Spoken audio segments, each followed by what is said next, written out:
નકલી નોટ બનાવવાનો રેકેટનો પર્દાફાશ કરવામાં આવ્યો છે। શહેરમાં સસ્તું સોનું અપાવવાના બહાને છેતરપિંડી આચરીને બાદમાં નકલી નોટો બનાવવાના રેકેટનો પર્દાફાશ થયો છે। લસકાડા પોલીસે બાતમીના આધારે ડાયમંડ નગરમાં દરોડો પાડીને 3 શખ્સોને રંગે હાથ ઝડપી પાડ્યા।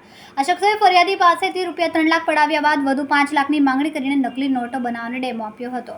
ઘટનાની વિગત મુજબ પાસોદરા વિસ્તારમાં રહેતા અને જમીન દલાલી કરતા રતિલાલ નાથાણીને તેમના મિત્ર મારફતે સંજય દત્તા અને મુન્ના સિંહ નામના શખ્સનો સંપર્ક થયો। આ શખ્સોએ પોલીસને પોતાની પાસે સસ્તું સોનું હોવાનું જણાવીને રતિલાલને વિશ્વાસમાં લીધા। સોનું છોડાવવાના બહાને આરોપીઓએ સુરત રેલવે સ્ટેશન પાસે ફરિયાદી પાસેથી 3 લાખ પડાવી લીધા। પૈસા પડાવ્યા બાદ વધુ ₹5 લાખની માંગણી કરી અને રકમ 3 ગણી કરી આપવાની લાંચ આપી। વિશ્વાસ જીતવા માટે આરોપીઓએ ડાયમંડ નગર ખાડી પાસે રિક્ષામાં રતિલાલને અસલી નોટ પર કેમિકલ નાખીને કોરા કાગળ વચ્ચે મૂકી રોલ ફેરવીને નકલી નોટ જેવી જ તૈયાર કરીને ડેમો બતાવ્યો।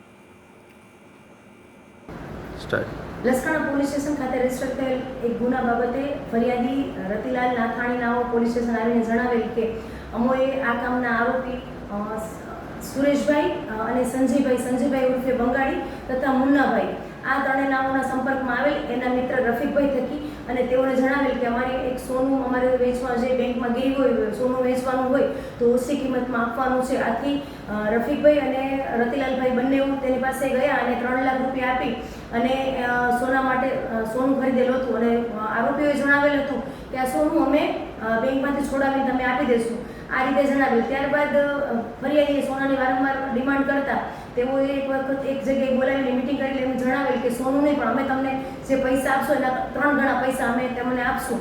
આથી ફરિયાદીએ જણાવેલ કે કઈ રીતે તો ત્યારે એને થોડા દિવસ પછી જણાવીશું એવું કરતા પરમ દિવસે એ લોકોને એક જગ્યાએ બોલાવી અને ડેમો આપેલો એક પ્રકારનો કે ભાઈ એક કરન્સી છે કોરા કાગળ છે કોરા કાગળમાંથી તમે એક કરન્સી આપો જે અસલ કરન્સી એના ઉપરથી અમે 3 ગણી તમને નોટ બનાવી આપશું। આ રીતે ડેમો આપીને એને જણાવેલ કે જે તમારા પૈસા છે એના 3 ગણા પૈસા અમે તમને કરીને આપશું।